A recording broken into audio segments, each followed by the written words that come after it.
पण ज्यांना तुम्हा आम्हाला हे स्वातंत्र्य प्राप्त करून दिलं त्या शूरवीरांना कधी विसरायचं नाही बापांनो. कारण त्यांनी काय केलं तर हा देश घडवलाय मायबापानो. पण तेच तुम्हा आम्हाला कळत नाही. आम्ही प्रत्येक गोष्ट झाल्यानंतर गावामध्ये पूर आल्यानंतर आर्मीवाल्याला एखाद्या जवानाला बोलवतो.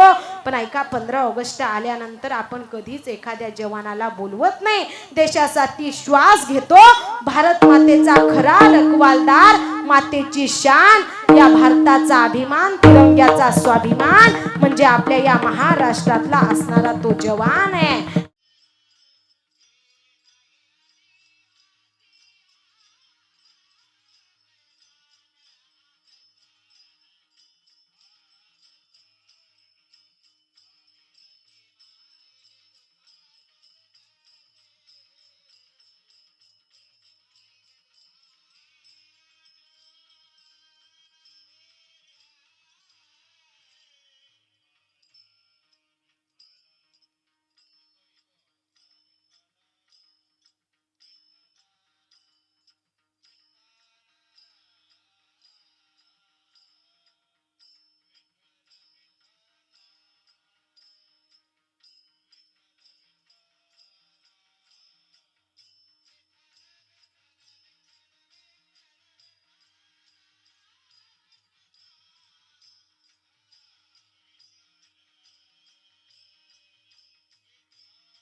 पूज्यनाथा तुझ्या पायरीशी सदा नम्र माता तुझ्या मंदिरी आता जीवास तृप्ती तुझ्या दर्शने लोक स्वानंद घेती श्रुती धन्य झाल्या तुझे गीत गाता तुझ्या पायरीशी सदा नम्र माता मस्तक हे पायावरी या वारकरी संतांच्या पंढरीच्या देवराया दंडवत तुझे पाया प्रस्तुत प्राप्त प्रसंगी कीर्तन रूपी सेवेकरता निवडलेला अभंग ज्ञानोपरायांचे प्रियस्य असणारे प्राणस्य असणारे जग मान्य समाज मान्य संत मान्य देव मान्य असणारे देहूचे सुप्रसिद्ध संत जगद्गुरु तुकोबराय यांचा उत्कृष्ट असा 4 चरणाचा अभंग सेवेकरता निवडलेला आहे।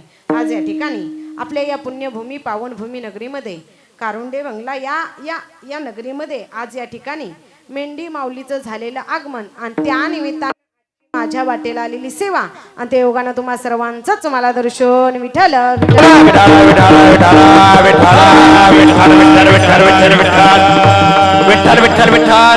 आज या ठिकाणी जगाच्या मालकाची आत्मापूरच्या राजाची श्री संत सद्गुरू बाळूमामांची मेंढी माऊली आपल्या या गावामध्ये आपल्या या नगरीमध्ये आलेल्या आणि त्या निमित्तानं आज या ठिकाणी माझ्या वाटेला आलेली सेवा ऐका। अभंग 4 चरणाचा आहे, जगद्गुरु तुकोबरायांचा आहे। या अभंगामध्ये जगद्गुरु तुकोबराय म्हणतात बाबा त्या देवाला आपलंसं करायचं, त्या देवाजवळ जायचं।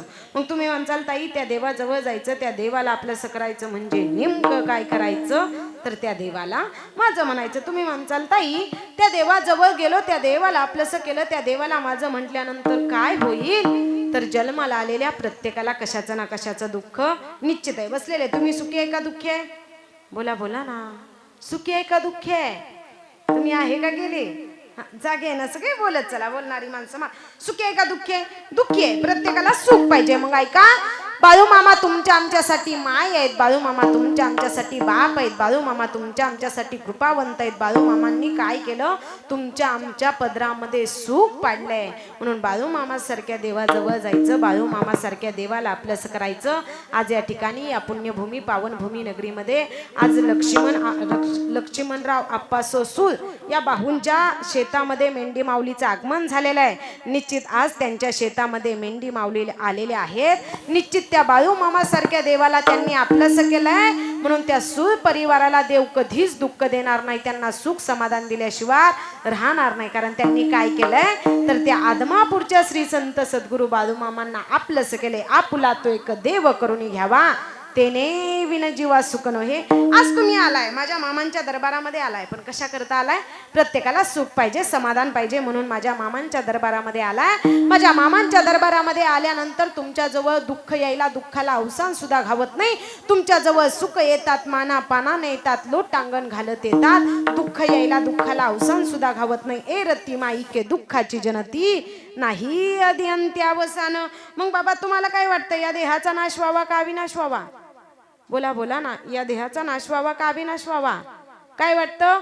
प्रत्येकाला वाटतं या देहाचा नाश न होता अविनाश व्हावा, या देहाचा अविनाश व्हावा असं वाटत असेल त्या बाळू मामा सारख्या देवाच्या नावाचं वेड लावून घ्यायचं, त्या देवाच्या नावाची पिसं लावून घ्यायची आणि एकदा का त्या गोविंदाच्या नावाची त्या देवाची नावाची पिसं लावून घेतली ना, तुमच्या या देहाचा नाश न होता अविनाश झाल्याशिवाय राहणार नाही। अविनाश करिया पोलिया ऐसे लावे मना पिसे गोविंदाचे, ए रती माई के दुःखाची जनती नाही आदि अंत्य अवसान। मग माणूस किती वर्ष जगला, किती वर्ष राहिला याला किंमत नाही, तर माणसानं जगून काय कार्य केलं याला किंमत आहे। तुकोबराय गोड सांगतात, तुका म्हणे का मरणेची सरे उत्तम चिवरे कीर्ती मागे, ए रती माई के दुःखाची जनती नाही आदि अंत्य अवसान।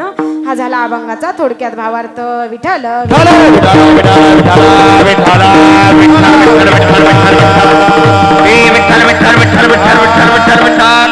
माझ्या बुद्धीच्या मानानं, माझ्या वयाच्या मानानं, माझ्या ज्ञानाच्या मानानं अभंगाचा थोडक्यात भावार्थ सांगण्याचा प्रयत्न केला। यदा कदाचित एखाद्या चरणाला स्पर्श होणार नाही, एखाद्या चरण सांगता येणार नाही। उद्या कुणी म्हणायला नको काय त्या आरतीताई आल्या निम्म सांगून।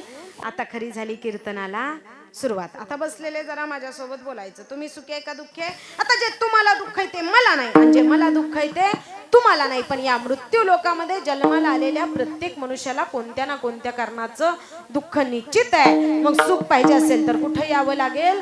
माझ्या मामांच्या दरबारामध्ये यावं लागेल.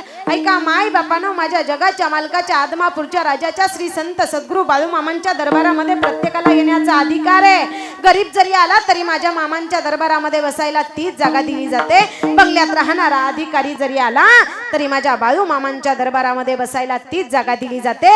रस्त्यावरती झोपणारा भिकारी जरी आला तरी माझ्या बाळू मामांच्या दरबारामध्ये बसायला तीच जागा दिली जाते. भला मोठा श्रीमंत जरी आला तरी माझ्या बाळू मामांच्या दरबारामध्ये बसायला तीच जागा दिली जाते. एवढंच काय, माय मावल्यात तुम्ही जरी आला, स्त्री आले, पुरुष आले, लहान मुलं आली, त्यांना सुद्धा बसायला माझ्या मामांच्या दरबारामध्ये तीच जागा दिली जाते. प्रत्येकाला येण्याचा अधिकार आहे. कुठं? माझ्या बाळू मामांच्या दरबारामध्ये प्रत्येकाला येण्याचा अधिकार आहे. सकल अशी येते आहे अधिकार. प्रत्येकानं यायचं. या रे या रे लहान थोर याती भलती नारी. त्या देवाला माझं म्हणायचं, त्या देवाला आपलंसं करायचं. ऐका, कधी एकेकाळी अनेक संत महात्म्यांनी या समाजासाठी किती त्रास सहन केलाय माय बापानो. माझे बाळू मामा सारखे देव संत सुद्धा होते, मनुष्य सुद्धा होते आणि देव सुद्धा होते. माझ्या बाळू मामांचा जन्म झाला सुंदरा माता आणि मायाप्पाच्या पोटी. कधी एकेकाळी या जगाच्या पाठीवरती जी लोक चांगलं काम करतात, चांगलं कार्य करतात, त्यांना लोक त्रास दिल्याशिवाय शांत बसत. चांगल्याला त्रासच आहे. तुम्ही किती चांगलं वागा, लोक तुम्हाला चांगलं म्हणणार, लोक नावच ठेवणार. बाबा बाळू मामांना लहानपणापासूनच चमत्कार करायची सवय. लहानपणीचा बाळू मामाचा मित्र गोंडाप्पा त्याचं नाव. लहानपणीचा बाळू मामाचा जिवलग मित्र गोंडाप्पा हे जग सोडून निघून गेलेला होता.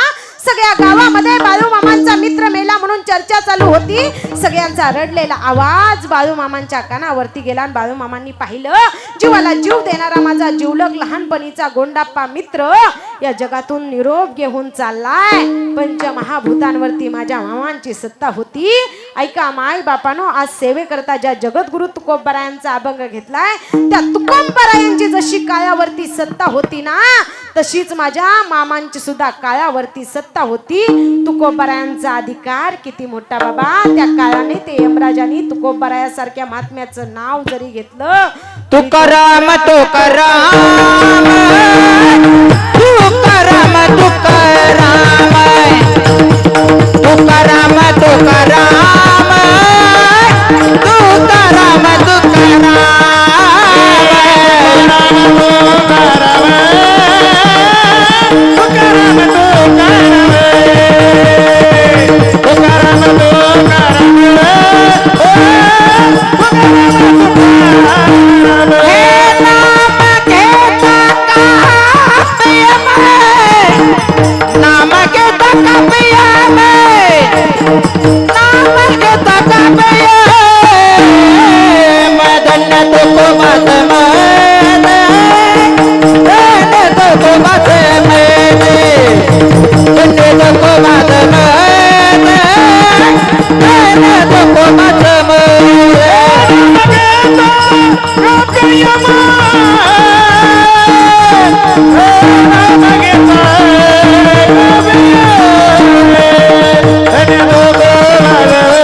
तुकोबरायासारख्या महात्म्याचं नाव घेतलं तरी काळ काय करायचा. काळ माहिती आहे का तुम्हाला? बसलेले काळ. काळ आपल्याला दोनच काळ माहिती, एक म्हणजे सकाळ आणि दुसरी म्हणजे संध्याकाळ. आपण दोनच काळाचा विचार करतो. तुम्ही सगळेजण शेतकरी आहे ना, बोला बोला ना. किती एकर आहे विचारत नाही, आणि विचारलं तर काय एकरभर तुम्ही माझ्या नावाव करताय का? कसं करत नाही. चांगलंच शेतकरी आहे ना सगळे. हा, सगळे शेतकरी आहे हो. तरी म्हणा बाबा किती एकर विचारत नाही. आपल्या शेतामध्ये जमिनीच्या खाली घर करून कोण राहतं? उंदरी घुशी राहतात की नाही? मला वाटतं या शेतामध्ये काहीतरी पीक होतं काय की बाबा, मेंढरे यायच्यात म्हणून एवढी साफसफाई केलेली दिसते. हा, ऐका ऐका, शेतामध्ये आपल्या जमिनीच्या खाली घर करून कोण राहतं? उंदरी घुशी राहतात की नाही बाबा? बोला बोला ना राहतात. हा प्रचंड मोठा पाऊस झाला. उंदीर मामाला वाटलं आपलं घर जरा जास्तच थंड झाले, स्वतःचं घर सोडावं, जमिनीवरती फिरून बघावं. आता उंदीर मामा बिचारे नाजूक, स्वतःचं घर सोडलं, जमिनीवरती फिरायला लागले.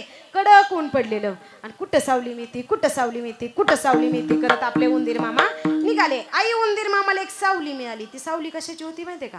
नागानं असा फणा काढलेला आणि ह्या फण्याच्या सावलीला जाऊन बसले उंदीर मामा. नाग बी कसं करतोय उंदराला, उंदीर मामा कशाला उन्हातानाच इकडे तिकडे फिरताय, यात आपलं गारव्याला जाऊन बसा.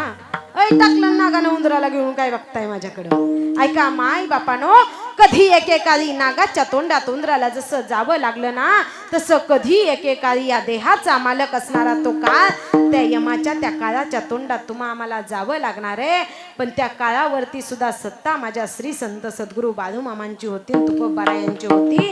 एवढा अधिकार बाळूमामांचा. बाळूमामांनी काळाला सुद्धा सांगितलं आणि त्या मेलेल्या गोंडाप्पाला सुद्धा जिवंत केलं. अशक्य ती शक्य गोष्ट, अशक्य गोष्ट शक्य करण्याची ताकद माझ्या मामांमध्ये होती. निपुत्रिकाला संतान देण्याची ताकद माझ्या बाळूमामांमध्ये होती. अरे एवढंच काय माई बापानो, एखाद्या रोग्याला सुद्धा बरं करण्याची ताकद माझ्या बाळूमामांमध्ये होती. मेलेल्या माणसाला जिवंत करण्याची ताकद माझ्या मामांमध्ये होती. वर्तमान काळ, भविष्य काळ, भूतकाळ या तिन्ही काळांवरती माझ्या मामांची सत्ता होती. ऐका माई बापानो, इथून संध्याकाळी 9-10 वाजता घरी गेल्यानंतर झोपायचं आपल्या हातात आहे, पण सकाळी उठवायचं का नाही हे ते फक्त आणि फक्त माझ्या आदमापूरच्या श्री संत सद्गुरू बाळूमामांच्या हातात आहे बाबा. एवढी ताकद माझ्या मामांमध्ये. पण हेच तुम्हाला आम्हाला कळत नाही. मग जी लोक चांगलं वागतात त्यांना माणसं काय करतात, त्रास देतात. लहानपणीच बाळूमामा काट्यावरती झोपायचे, उंच झाडाच्या शेंड्यावरती जाऊन. उदाची वेळ झालेली आहे, तरी आजूबाजूला असलेल्या सर्व मेडिके बंधू व भाविक भक्तांनी लवकरात लवकर देवासमोर बसून घ्या. उदाला आडवं कोणी जाऊ नका, पापाला दोषी कोणी होऊ नका. आचार्य मंडळ कृपया आपण वाचण्यासाठी जावा. विठ्ठल विठ्ठल विठ्ठल विठ्ठल विठ्ठल विठ्ठल. लहानपणापासून बाळूमामा वेड्यासारखं वागायचे, काट्यावरती झोपायचे, उंच झाडाला जाऊन लोंबकळायचे. हे दृश्य गावातल्या लोकांनी पाहिलं. कधी एकेकाळी सुंदरा माता, ज्या आईनं 9 महिने 9 दिवस जन्मा उदरामध्ये वाढवलं होतं, साठवलं होतं, आप्पाच्या वाडीला हलसिद्ध नाताला वारी करून आपल्या पोटी पुत्र जन्माला यावा असा नवस त्या सुंदरा मातेनं मायाप्पांनी केलेला होता. आणि त्या हलसिद्ध नातानी त्यांना आशीर्वाद दिला आणि बाळूमामा सारख्या संतांचा जन्म सुंदरा मातेच्या मायाप्पाच्या पोटी झाला. जन्म.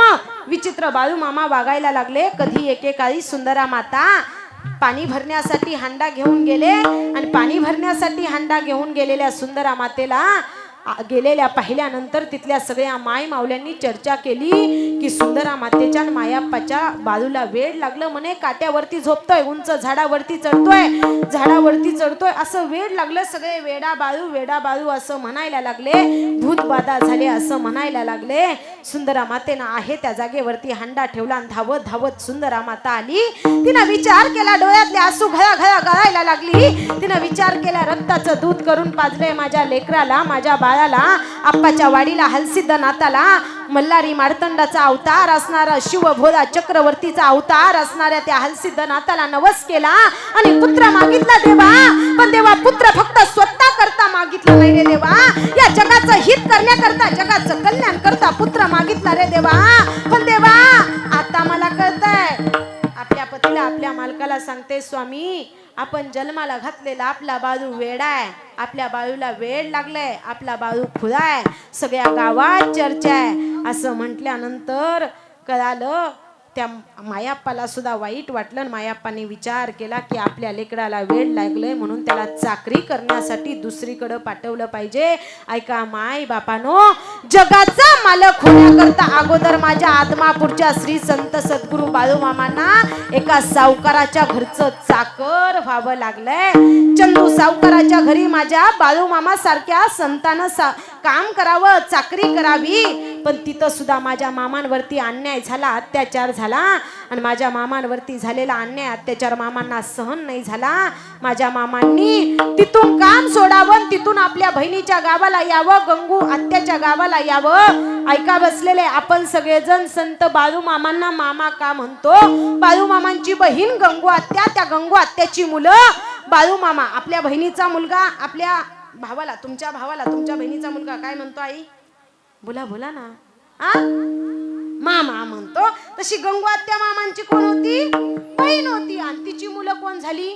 भाचे झाले. मग भाचा मामाला काय म्हणतो? मामाच म्हणतो की बाबा. मग सगळे गंगू आत्याची मुलं मामा मामा म्हणायला लागली. गंगू आत्याची मुलंच नाही, तिथली वाडीच नाही, तिथलं गावच नाही, जिल्हाच नाही, तालुकाच नाही, अख्खा महाराष्ट्र गंगू आत्याच्या मुलांमुळे संत सद्गुरू बाळू मामांना मामा म्हणू लागले. मामा हे नाव जगामध्ये प्रसिद्ध झालं माई बापानो. मग माझ्या मामांनी जगाचं हित केलं, जगाचं कल्याण केलं. माझ्या बाळू मामासारख्या देवाला सुद्धा त्रास सहन करावा लागला. सगळी म्हणायला लागली वेडा आहे, खुळा आहे, काट्यावरती चालतोय, उंच झाडाला जाऊन लटकतोय, याला भूत बाधा झाली. भूत असतं की नसतं? परवा दिवशी मोरोजीच्या कीर्तनात मी तुम्हाला सांगितलंय, असतं की नसतं? बोला बोला ना, ज्यांनी ऐकले त्यांनी. असतं का नसतं? असतं नसतं? असतं का नसतं? असतं वय. कुठं? काही अंधश्रद्धा. भूत असतं वय.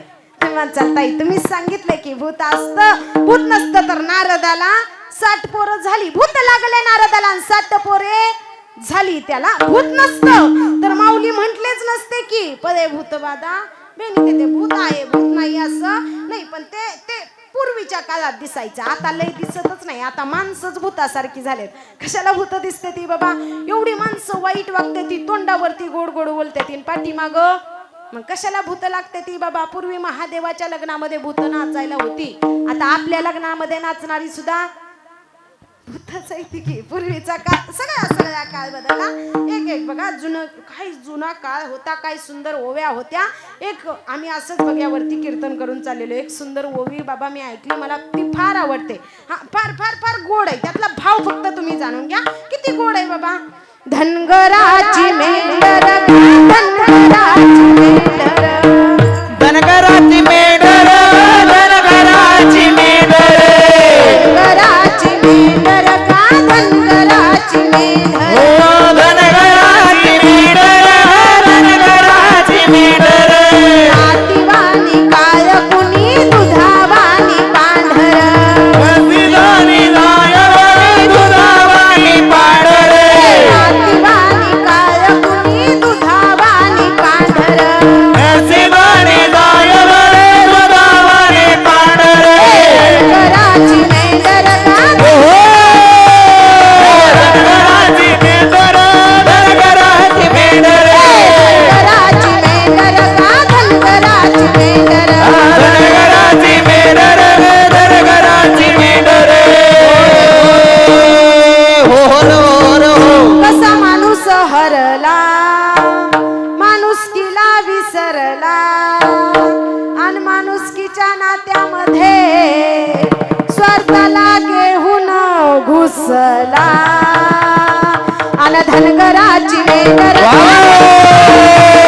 धनगराची मेंढर, धनगराची मेंढर, धनगराची मेंढर का धनगराची मेंढर, धनगराची मेंढर, धनगराची मेंढर, नातीवानी काळ कुणी दुधावानी पांढर, देवदेवरी चालवणे दुधावानी पांढरे, नातीवानी काळ कुणी दुधावानी पांढर, देवदेवरे बालवरे दुधावानी पांढरे, धनगराची मेंढर का धनगराची मेंढर, धनगराची मेंढर ग धनगराची मेंढर, बोला बोला होर, होर, होर. जय मले, माऊलीच्या नावानं. जय मले. काय पूर्वीच्या गोड ओव्यांमध्ये अर्थ कसा माणूस हरला, माणुसकीला विसरला, आणि माणुसकीच्या नात्यामध्ये स्वार्थाला सगळी माणसं स्वार्थी आहेत. बघा माणसासारखा हुशार. आपण पण स्वार्थी आहे. आपण मामांच्या दारामध्ये काय येतोय बाबा? आपला काहीतरी स्वार्थ आहे. मामांच्या दारामध्ये आल्यानंतर मामांनी आपल्याला सुख द्यावं, समाधान द्यावं, याच्याकरता आपण इथं आलोय की नाही बाबा? निश्चित तुम्हाला माझे मामा सुख समाधान दिल्याशिवाय राहणार नाहीत माय बापानो. फक्त त्या बाळू मामासारख्या देवाला आपलंसं करायचं, त्या देवाजवळ जायचं, त्या देवाला माझं म्हणायचं. इथं बसलेला कोणी सुद्धा सुखी. तुम्हाला जे दुःख आहे ते मला नाही, जे मला दुःख आहे ते तुम्हाला नाही. प्रत्येकाला कशाचं ना कशाचं दुःख आहे निश्चित. मग मुक्ती मोक्ष पाहिजे असेल तर कधीतरी त्या देवाला नम्रतेनं शरण गेलं पाहिजे, त्या देवाजवळ गेलं पाहिजे, त्या देवाला माझं म्हटलं पाहिजे. ऐका माय बापानो, भंडाऱ्याची ताकद फार मोठे. फार मोठे आहे बाबा. इथं भंडारा नशीब भाग्य असतं म्हणून माणसानं काय करायचं असतो, इथंच भंडारा लावायचा असतो. आणि जो भंडारा लावतोय त्याचं भाग्य तर निश्चित उजळणार आहे. पण आज ज्यांच्या शेतामध्ये माझ्या मेंढी माऊलीचं आगमन झालेलं आहे, आदमापूरचे राजा श्री संत सद्गुरू बाळूमामा या सूर परिवाराच्या या बाहूंच्या या शेतामध्ये आलेले आहेत. निश्चित त्यांचं सुद्धा भाग्य उजळल्याशिवाय राहणार नाही. कारण देव येतो फक्त आणि फक्त देव आपल्या भक्तांचं हित आणि आपल्या भक्तांचं कल्याण करण्याकरता येतो. उजळले भाग्य आता अवघी चिंता वारली. आपलं भाग्य उजळतं, चिंता वारते, पण कधी त्या देवाला आपलंसं केल्यानंतर, त्या देवात जवळ गेल्यानंतर. मग तुम्ही म्हणसाल ताई, मामांना जर प्राण्यांची सेवा करायची होती, जनावरांची सेवा करायची होती, तर मेंढी माऊलींचीच का मामांनी सेवा केली? मेंढी माऊलींनाच काय एवढा जीव लावला? मेंढी माऊलींनाच काय एवढं प्रेम दिलं? कशा करता? पण ऐका, जगातले सगळे प्राणी तुम्हाला आडवे दिसतील. आडवे आहे का नाही? मेंढी माऊली कशी आहे? आडवी आहे. माणूस कसा आहे? देवानं बघा ना तुम्ही, जगातले सगळे प्राणी तुम्हाला आडवे दिसतील. आडवे माणूस आहे का नाही उभा? तरी पण राहतोच निवडणुकीला उभा. पण राही नका बाबा निवडणुकीला उभा. मेंढी माऊली आडवे, पण ती कशी चालती? सरळ चालती का नाही? नम्रतेने चालती. नम्र झाला भूता त्याने कोंडिले आनंद. नम्र मेंढी माऊली फार नम्र आहे. झुकून चालायला, वाकून चालायला शिकवते. पण आपण तसं चालत नाही. माणूस उभा आहे का नाही? माणूस तरी किती आडवा वागतो बाबा. जगातले सगळे प्राणी आडवे आहेत, पण ते सरळ वागतात, सरळ चालतात की नाही? माणूस आहे का नाही उभा? माणूस उभा आहे तरी किती आडवा वागतो.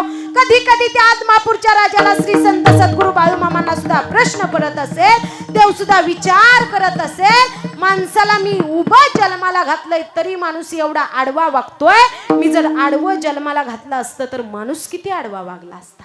किती म्हणजे विचार करण्याची गोष्ट आहे ना. म्हणून बाळूमामाची मेंढी माऊली ही नम्र आहे. झुकून चालायला, नम्रतेनं चालायला शिकवते. त्या मेंढी माऊलीकडे बघितल्यानंतर फक्त एवढंच घ्यायचं. काय घ्यायचं? तिचा नम्रपणा घ्यायचा. तिच्याकडं बघितल्यानंतर झुकून चालायचं. हे आपल्याला शिकायला मिळतं मायबापानो. पण माणसाला एवढा गर्व, एवढा अहंकार, हे सगळं माझ्यामुळं चाललंय, मी करतोय. पण ऐका, हे सगळं चालवणारे आदमापूरचे श्री संत सद्गुरू बाळूमामा आहेत. त्या सुंदर मातेला कळालं एखाद्याला भूतबाधा झाली तर काय करावं लागतं? देवऋषाकडे जाऊन ती भूतबाधा बाजूला काढावी लागते की नाही? देवऋषी. पण या जगातला सगळ्यात मोठा देवऋषी तुम्हाला कोणी करणी केली असेल, तुम्हाला भूतबाधा झाली असेल ना माई बापानो, तर कुठल्याच देवऋषाकडे जायची गरज नाही. या जगातला सगळ्यात मोठा देवऋषी आज आपल्या या नगरीमध्ये येऊन बसलेला आहे. तुम्हाला जर भूतबाधा झाली असेल, कुणी करणी केली असेल असं वाटत असेल, तर यायचं माझ्या मामांच्या तळावरती, मामांच्या बग्यावरती, आणि इथं आल्यानंतर मामांचा भंडारा मस्तकाला लावायचा. अरे तुम्हाला तुमची भूतबाधा नष्ट केल्याशिवाय बाळूमामा ठेवणार नाहीत माईबापानो.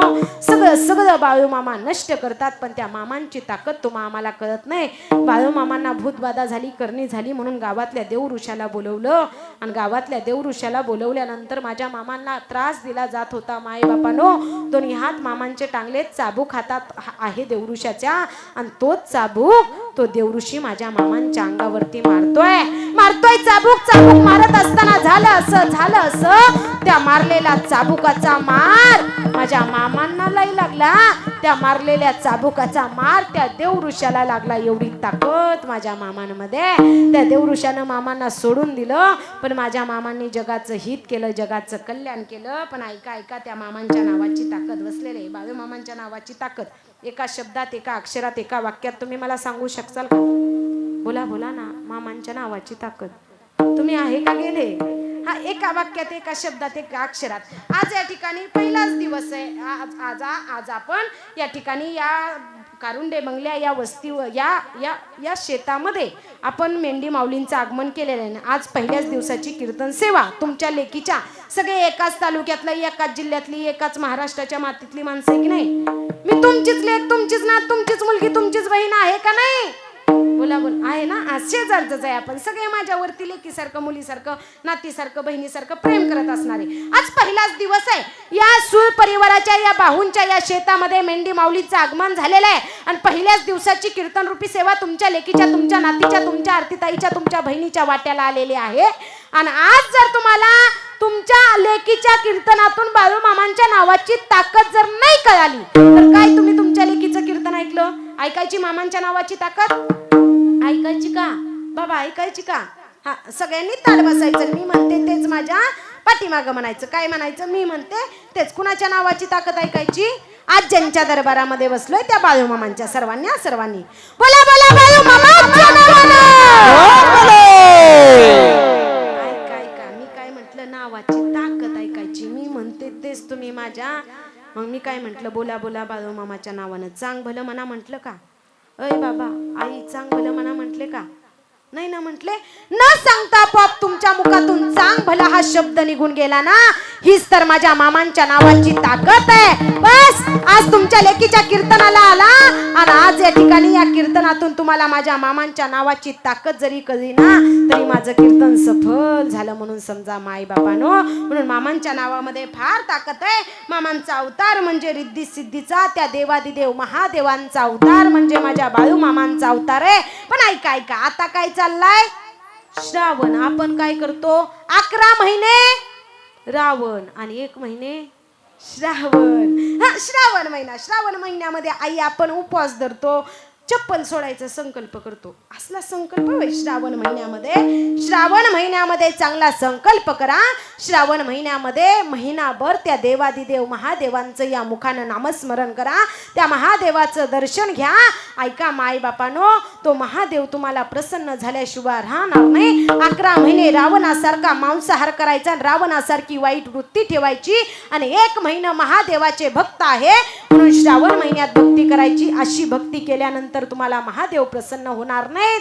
मग ऐका, श्रावण महिन्यामध्येच फक्त भक्ती करून देव तुम्हा आम्हाला प्रसन्न होत नाही, तर 12 महिने तुम्हा आम्हाला त्या देवाची भक्ती करता आली पाहिजे, त्या देवाजवळ जाता आलं पाहिजे आणि त्या देवाचं नामस्मरण करता आलं पाहिजे. तर तो देव तुमचं आमचं हित कल्याण केल्याशिवाय राहणार नाही माय बापानो. पण हेच तुम्हा आम्हाला कळत नाही. म्हणून ऐका, सुंदरा माता म्हणते माझ्या लेकराला बाहेर वासा लागला, माझ्या लेकराला भूत बाधा झाली. आईला फार वाईट वाटतं बाबा. आपल्या लेकराला त्रास झाल्यानंतर ज्ञानोबा माऊली कधी एक आई इंद्रायणीमध्ये स्नान करण्यासाठी गेले. स्नान करायला गेलेल्या ज्ञानोबा माऊलींच्या अंगावरती लोकांना शेण टाकावं, चिखल टाकावा. लेकराच्या अंगावरती शेण टाकलंय, चिखल टाकलाय. ज्ञानोबा माऊली रडत रडत बाबा येत आहेत आणि रडत येऊन ज्ञानोबा माऊली आपल्या झोपडीमध्ये जाऊन बसतायत. रडलेल्या लेकराजवळ आईनं जाऊन विचारावं, ज्ञाना बळा रडतोय, काय झालं रडायला? ज्ञानोबा माऊली सांगतायत, आई गेलो होतो गाई इंद्रायणीमध्ये स्नान करण्याकरता. लोकांनी आमच्या अंगावरती शेण टाकलं, चिखल टाकलं, संन्यासाची पोरं म्हणून हिणवतायत. ज्ञानोबा माऊलींचं आणि रुक्मिणी मातेचं बोलणं विठ्ठल पंतांना ऐकलं. आपला कागोटा घेतला, मजल दर मजल करत विठ्ठल पंत आले. पैठणकरांना न्याय मागितला, न्याय दिला. देहांत प्रायचित्त. ज्ञानोबा माऊलींच्या माता पित्यांनी देहांत प्रायचित्त घ्यावं माय बापानो. ऐका 20 दिवस झालं आई निघून गेले, बाबा निघून गेले. ज्ञानोबा माऊली झोपडी समोर एक महादेवाची पिंड होती. त्या महादेवाच्या पिंडीला निवृत्ती दादा एक बेलाचं पान अर्पण करत होते आणि ज्ञानोबा माऊली एक बेलाचं पान तोडून निवृत्ती दादाला देत होते. ओम त्र्यंबकम यजामहे असा श्लोक म्हणत बेलाची पानं संपली आणि ज्ञानोबा माऊली लहानशा बहिणीजवळ, लहानशा मुक्तेजवळ जातायत आणि सांगतायत, मुक्ते जसं बाळूमामा सारख्या देवाला त्रास झाला, चंदू सावकाराच्या घरी अन्याय झाल्यानंतर बाळूमामा त्रास झालाय म्हणून कुठे गेले? आपल्या बहिणीकडे गेले. कारण बहीण काय करते? भावाचं रक्षण करते. भाऊ बहिणीचा काय करतो? रक्षण करतो. रक्षाबंधन, बहीण भावानं एकमेकाचं रक्षण करण्याकरता रक्षाबंधन आहे की नाही? ऐका कीर्तनाला आलेल्या माझ्या माय बापानो, रक्षाबंधनला गेल्यानंतर ताई तुमच्या भावाला गिफ्ट मागता, साडी मागता. हे रक्षाबंधनचं गिफ्ट मागू नका. फक्त आपल्या दादाला सांगा, आपला महाराष्ट्र सुधारल्याशिवाय राहणार नाही.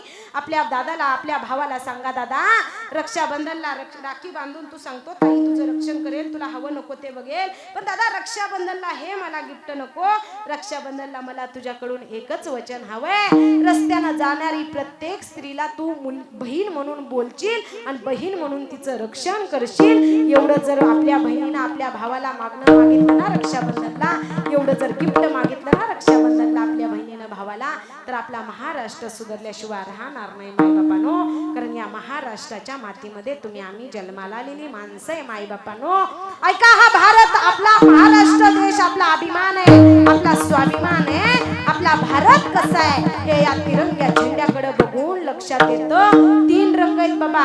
पहिला त्यागाचं प्रतीक आहे, दुसरं शांततेचं प्रतीक आहे आणि तिसरं एकाग्रतेचं प्रतीक आहे. 3 रंग एकत्र आहेत म्हणून भारत आपला हा देश पवित्र आहे मायबापानो. पण कितीतरी शूरवीरांना इथं बलिदान दिलंय, त्याग केलाय.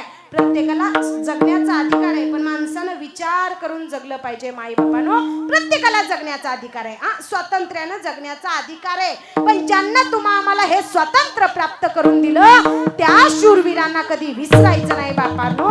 कारण त्यांनी काय केलंय तर हा देश घडवलाय मायबापांनो. पण तेच आम्हाला कळत नाही. आम्ही प्रत्येक गोष्ट झाल्यानंतर गावामध्ये पूर आल्यानंतर आर्मीवाल्याला एखाद्या जवानाला बोलवतो, पण ऐका 15 ऑगस्ट आल्यानंतर आपण कधीच एखाद्या जवानाला बोलवत नाही.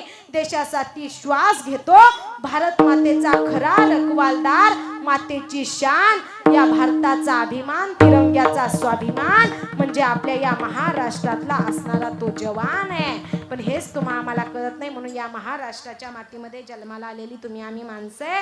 ज्ञानोबा माऊली म्हणतायत मुक्ते मुक्ते, बहीण भावाचं मुक्ते. आई बाबा निघून गेले, 20 दिवस झालं पोटात अन्नाचा कण नाही ग मुक्ते. मुक्ते भूक लागली ग मुक्ते.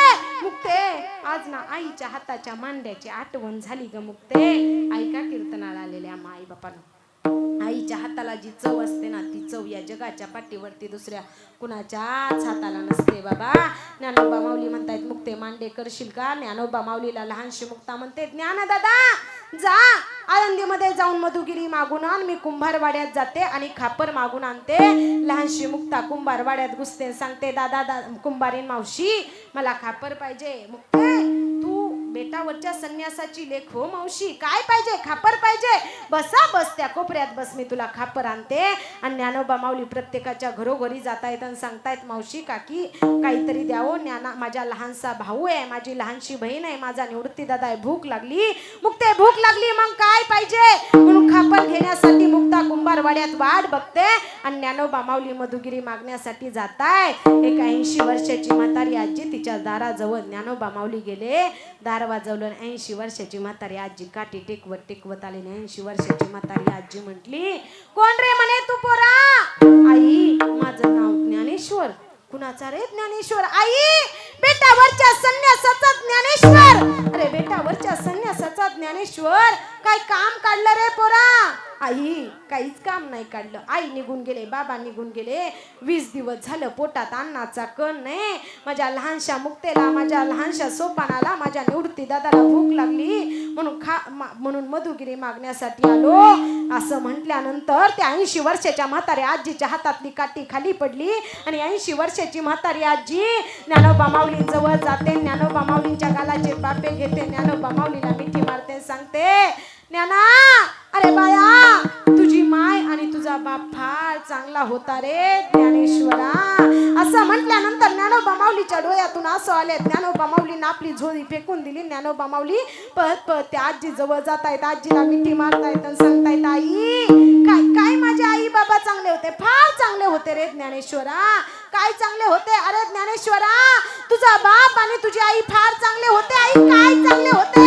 अरे ज्ञानेश्वरा तुझा बाप सकाळी उठायचा, त्या इंद्रायणीमध्ये स्नान करायचा, सिद्धेश्वराला अभिषेक करायचा, मधुगिरी मागून आणायचा आणि दिवसभर घाटावरती बसून भजन करायचा रे ज्ञानेश्वरा. आई एवढा माझा बाप चांगला होता आणि एवढी माझी आई चांगली होती, तर माझ्या आईला आणि माझ्या बापाला मरावच का लागलं. त्या 80 वर्षाच्या आईनं दिलेलं उत्तर किती गोड आहे. 80 वर्षाची म्हातारी आजी सांगते ज्ञानेश्वरा आज जर तुझा बाप आणि तुझी आई मेली नसती तर तू ज्ञानी यांचा राजा झालाच नसता रे ज्ञानेश्वरा. अनाथांची माय झालाच नसता.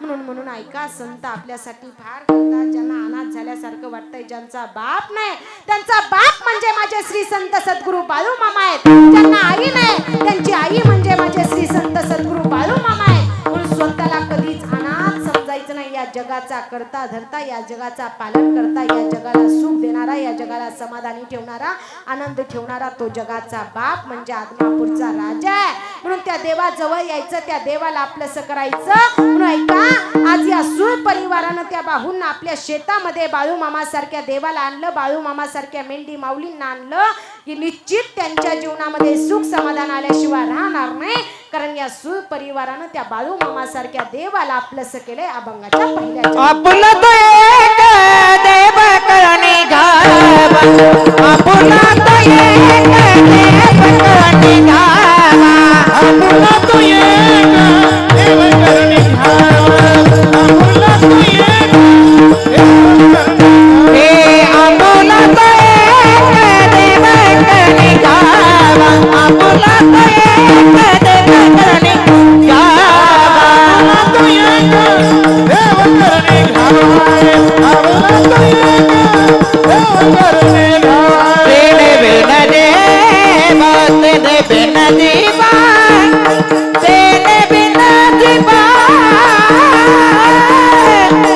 तेने बिन दीवा दुखा नोए तेरे माई के दुखा दीतना माई के दुखा दीतना रे तेरे माई का दुखा दीतना तेरे माई का दुखा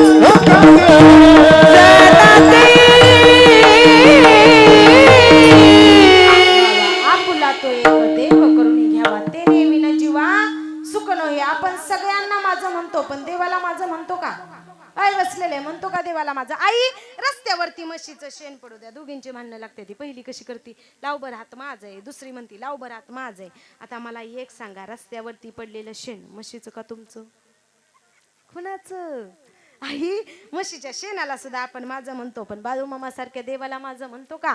म्हणा ना त्या बाळूमामा सारख्या देवाला माझं करा ना. त्या देवाला प्लस तुम्हाला सुख समाधान मिळाल्याशिवाय राहणार नाही. या मृत्यू लोकामध्ये जन्माला आलेला प्रत्येक मनुष्य कोणत्या ना कोणत्या कारणानं दुःखी आहे. मग सुख पाहिजे असेल तर ऐका, आल्यानंतर कपाळाला भंडारा लावून न जाता हे दुर्भाग्याचं लक्षण आहे. जो येतो मामांचा भंडारा कपाळाला लावून जातो ना, त्याचं भाग्य उजवण्याची ताकद माझ्या बाळूमामांच्या भंडाऱ्यामध्ये आहे. माई बापानो, एवढी ताकद. मग आल्यानंतर न भंडारा न लावता कधी सुद्धा जायचं. जेवढा मोठा भंडारा लावचाल तेवढं तुमचं आयुष्य वाढेल, तेवढं तुमचं नशीब, तेवढं तुमचं भाग्य चांगलं होईल. पण आपण त्या देवाच्या नावाचा भंडाराच लावत नाही, त्या देवाजवळ जात नाही. जसं होईल तसं आपण जिथं जे मिळतं तिथं ते मागितलं पाहिजे की नाही बाबा? पण सुख कुठं मिळणार आहे? माझ्या मामांच्या दारामध्ये. मग इथं सुख मागितलं पाहिजे का उगाच सुख दुसरीकडे संसारात मागून सुख तुम्हाला मिळणार आहे? जिथं जिथं जे मिळतं तिथं ते मागितलं पाहिजे. बघा उगाच वारकरी पताका घेऊन निघालाय तर बाबा एक जणांनी गाडी थांबून विचारलं, ओ बुवा इथं प्युअर माल कुठं मिळेल?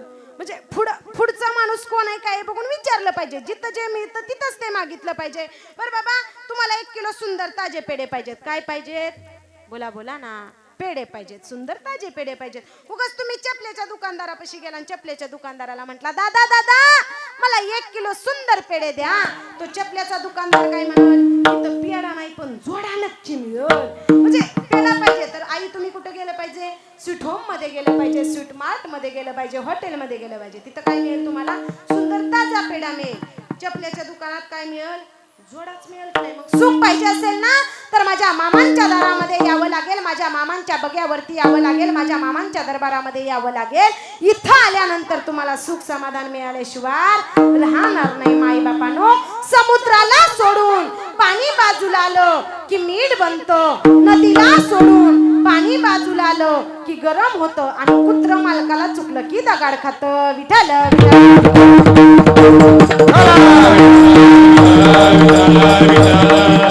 समुद्रात डायरेक्ट ट्रक जात नाही. आता फास्ट जास्त वेळ नाही आपला बाबा. समुद्रात डायरेक्ट ट्रक जात नाही. त्या ट्रकाला गोणीत भरावं लागतं. ती गोणी ट्रकात टाकली जाते. ते मीठ मनात विचार करतं, बरं झालं समुद्राला सोडून आलो, घाट बघाय भेटला, झाडं बघाय भेटली, वाहनं बघाय भेटली. ते मीठ एका दुकानात जातं. मावशीबाई येतात, त्या दुकानदारासमोर आपला पदर पसरतात. ते मीठ घेऊन घरी जातात आणि मडक्यात ठेवतात. मीठ रातभर विचार करतं की बरं झालं रे बाबा, बरं झालं त्या समुद्राला सोडून आलो. त्या समुद्राला सोडून आल्यामुळे मला घाट बघाय भेटला, झाडं बघाय भेटली, वाहनं बघाय भेटली. आता आई पण मिळाली आणि घर पण मिळालं. कोण म्हणतंय? हा ध्यानात ठेवा. मीठ म्हणत हा आहे तुमचं लक्ष. सगळे नेटवर्क आहे सगळ्यांना. कोण कवरे क्षेत्राच्या बाहेर नाही, सगळे आहेत बाबा. बोलत चला. असं जरा काय सांगत होते मी तुम्हाला? नाही कीर्तनच सांगते. वयामानानुसार माझ्या जरा लक्षात राहत नाही, तुमच्या तरी राहावं. हा मीठ पण सकाळच्या मावशीबाई उठतात, एका हातात हिरव्या मिरच्या एका हातात मीठ घेतात. मीठ जरा लाजल्यागतच करतो. मीठ म्हणतं ही हिरव्या साडीवाली कोण आहे बरं? जमायचं बघतंय. मीठ लगेच विचारतो, होय ग तुझं नाव काय, तुझं गाव काय?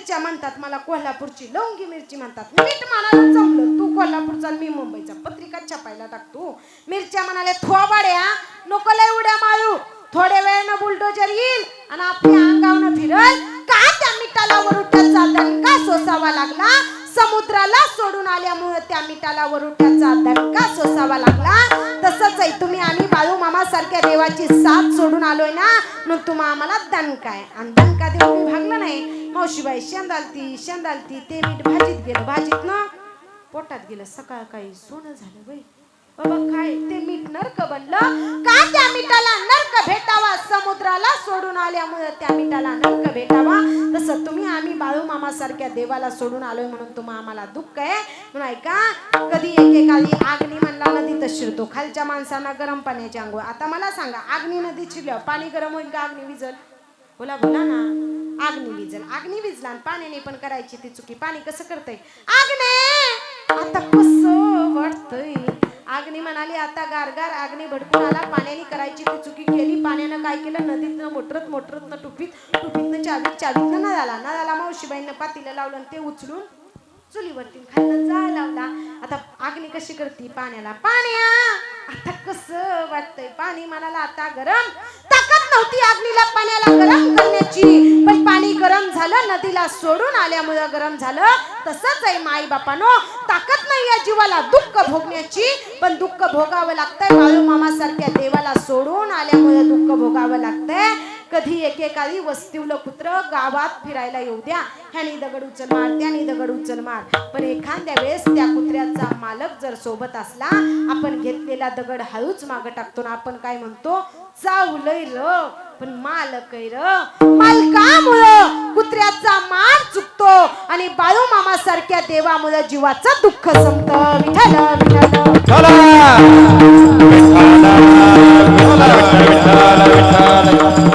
विठ्ठल म्हणून सुख पाहिजे असेल समाधान पाहिजे असेल तर त्या देवाला आपलंसं केलं पाहिजे भूत बाधा नाही असं म्हणतात पण निश्चित भूत आहे बाबा भूत प्रत्येकाला दिसतं भूत असतं आज आपण कारुंडे गावकरी सगळी लोक बाबा आपल्या गावामध्ये सुद्धा तलाव्याच्या तिथं रात्रीच्या 12-1 वाजता कुणाला जावं म्हटलं तर जातात का एकटी लोक आपल्या बागला देव जिथं जातो श्रीनाथ जातो की नाही बागला आमोशेला सोमवती आमोशेला जातो तिथं 12-1 वाजता त्या तलाव्याकडं वरच्या तलाव्याकडं कोण जातं का बाबा सगळे काय म्हणतात रात्रीचे आम्हाला तिथं काय दिसतात भूत दिसतात म्हणजे भूत नाही असं आहे का भूत आहे पण ऐका माय बापानो आपल्याला भूत कधी दिसतं आपण वाईट कृती केल्यानंतर आपण पाप केल्यानंतर आपल्याला भूत दिसतं पण आपण देवाला आपलंसं केल्यानंतर त्या देवाचं नामस्मरण केल्यानंतर बाळू मामा सारख्या देवाजवळ गेल्यानंतर भूत आपल्या जवळ यायला भूताला ताकद सुद्धा घावत नाही एवढी ताकद माझ्या बाळू मामांसारख्या देवामध्ये बाळू मामा सारख्या देवाच्या भंडाऱ्यामध्ये म्हणून त्या देवाला आपलंसं करायचं पण ऐका बाळू मामा सांगतात बाबा तुम्हाला आदमापूर फार लांब वाटतंय नका जाऊ आदमापूरला जगाचा माप विश्वाचा मालक ज्या जिल्ह्यामध्ये नांदतो त्या जिल्ह्यामध्ये तुमचा आमचा जन्म झालाय बाळू मामा सारखे देव सांगतात बाबा नाही तुम्हाला आदमापूरला येताला हरकत नाही पण ज्या देवाची मी सेवा केली ज्या देवाची मी भक्ती केली ते पंढरपूर तुम्हाला फार जवळ आहे म्हणून जर बाळू मामाचं दर्शन घडावं असं वाटत असेल तर कधीतरी या संसार रूपी मार्गातून वेळ काढून पंढरपूरला जा आणि पंढरपूरला गेल्यानंतर तिथं जगाच्या मालकाकडे बघा काशीचा विश्वेश्वर पंढरीचा पांडुरंग परमात्मा वेगळा नाही बाबा झालेला आहे यांनाही कंटाळा येत असतो आपण जरी दिवसभर घरी आराम केला असला तर मेंढी माऊलींचं चारा चारण्याकरता ही घेऊन जातात बाबा यांनाही कंटाळा येतो म्हणून जास्त वेळ मामांच्या बग्यावरती सेवा करतात पण माझ्या बुद्धीच्या मानानं माझ्या वयाच्या मानानं माझ्या ज्ञानाच्या मानानं जसं मला काही तुमच्या समोर भाव माझा व्यक्त करता येईल जसा अभंग सोडवता येईल तसा सांगण्याचा प्रयत्न केला आज या ठिकाणी ज्यांच्यामुळं मला इथं येण्याचा योग आला ऐका व्यक्तिमत्वाचं महत्त्व नाही पण ज्यांच्यामुळे आले रणजित दादा असतील दादांनी माझ्याशी संपर्क साधला रोहित डोंबाळे दादा असतील त्यांच्या संपर्कातून आपले रणजित दादा असतील त्यांच्या संपर्कातून या ठिकाणी मला सेवेला येण्याचा योग आला आणि तुमच्या सर्वांच्या दर्शनाचा योग आला पुन्हा एकदा या दोघांचं मनापासून धन्यवाद व्यक्त करते ज्यांच्या शेतामध्ये मेंढी माऊली आहेत ज्यांनी हा सगळा मेंढी माऊलींना आणण्याचा अट्टास केला ते बाहू असतील लक्ष्मणराव आप्पा सोसूर या बाहूंच्याकडून माझ्या वाटेला आलेली सेवा पुन्हा एकदा या सूळ परिवाराकरता रणजित दादा करता त्या बाहून करता जोरात टाळी बाबा जोरात ऐका बाबा फार फार सुख समाधान देव त्यांना दिल्याशिवाय राहणार नाही कारण देवाला आपलंसं केल्याशिवाय देव सहजासहजी कुणाच्या दारामध्ये येत नाही. निश्चित या परिवाराची, त्या बाहूंची, त्या रणजित दादांची भक्ती देवाला आवडल्याशिवाय देव इथं आलेला नसेल. अशीच बाळूमामांची कृपा तुमच्यावरती राहू हीच बाळूमामांच्यांनी प्रार्थना व्यक्त करते. बोलण्याच्या ओघात एखादा चुकीचा शब्द गेला असेल तुमच्या शुद्ध अंतकरणाने मला माफ करा. गोड असा आवाज, माझा लहानसा आवाज मोठा करून तुमच्यापर्यंत पोहोचवला ती म्हणजे रोहित अनिकेत रोंबाळे साऊंड सिस्टीम असेल, अनिकेत दादा असतील, त्यांचं मनापासून धन्यवाद व्यक्त करते. उत्कृष्ट असा मृदुंग ज्यांनी वाजवला विशाल महाराज जाधव असतील, महाराजांचं मनापासून धन्यवाद. उत्कृष्ट अशी गायनाची साथ केली माऊली महाराज असतील, सचिन महाराज असतील, दोघांचं. ताई असेल, आता नाव पहिल्यांदाच आमचा संपर्क ताई असेल, मोरूचीच आहे ना मग? हा, ताई असेल, तिचं मनापासून धन्यवाद व्यक्त करते. ज्ञान वैभव वारकरी शिक्षण संस्था मोरोची, त्या वारकरी शिक्षण संस्थेमधले सगळे विद्यार्थी असतील, त्यांचं मनापासून धन्यवाद व्यक्त करते. हा झालेला कार्यक्रम शूट करण्याचं काम केलं ते ओम साई क्रिएशनचे चैतन्य दादा असतील, आपले तात्या असतील, दोघांचंही मनापासून धन्यवाद व्यक्त करते. इथं बसलेले आता सगळेच काका मामा दादा सगळे दिसत आहेत बाबा. पुन्हा एकदा इथं बसलेल्या सर्वांचं पुन्हा एकदा मनापासून धन्यवाद व्यक्त करते. आता एकाचं नाव घेतलं ताई, एकाचं नाव निश्चित राहणार आहे. मला समज नाही नेमकं नाव घेऊ कुणाचं, पण ऐका कीर्तनाला आलेल्या माझ्या माय बापानो, इथं तुम्ही सगळे जणाला कुणी कुणाचं नाव घ्यावं म्हणून आले नाहीत, तर इथं सगळे जणाला तर त्या माझ्या श्री संत सद्गुरू बाळूमामांचं नाव घेण्याकरता तुम्ही आम्ही सगळे जण आलोय माय बापानो. मग रुद्राचा अवतार असणारे आदमापूरचे श्री संत सद्गुरू बाळूमामा आहेत. मग त्या बाळूमामा सारख्या देवाला कधी विसरू नका. तुम्ही आम्ही बाळूमामा सारख्या देवाची सेवा करतोय, त्या देवाजवळ येतोय, त्या देवाला माझं म्हणतोय. निश्चित तो देव तुम्हा आम्हाला सुखी समाधानी आनंदी ठेवल्याशिवाय राहणार नाही. कारण रुद्राचा अवतार असणारे कोण आहेत तर माझे आदमापूरचे श्री संत सद्गुरू बाळूमामा आहेत. बाळूमामा अवतार कुणाचं तर आहे का? बाळूमामा खांद्यावरती घोंगडी घ्यायचे, हातामध्ये काठी घ्यायचे आणि काय करायचे? मेंढी माऊलीचं राखण करायचे. सोन्याचं घुंगरू गोपनीला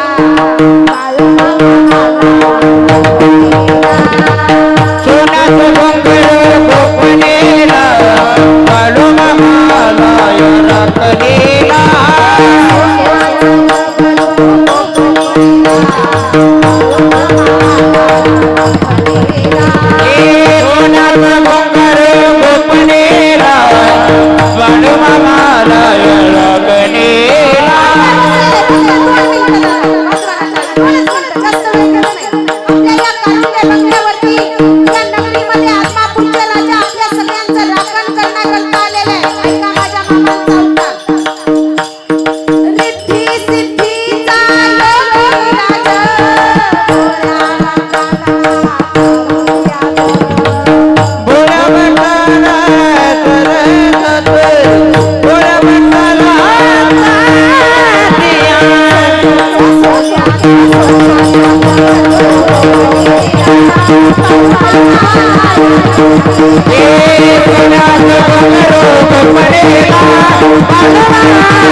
शब्द केला असेल तुमच्या शुद्ध अंतकरणाने मला माफ करा. झालेली सेवा माझे जन्मदाते माता पिता गुरुवारे असतील सर्वांच्या चरणी समर्पित करते. या ठिकाणी सगळेच उपस्थित असले पुन्हा एकदा तुमच्या सर्वांचं मनावर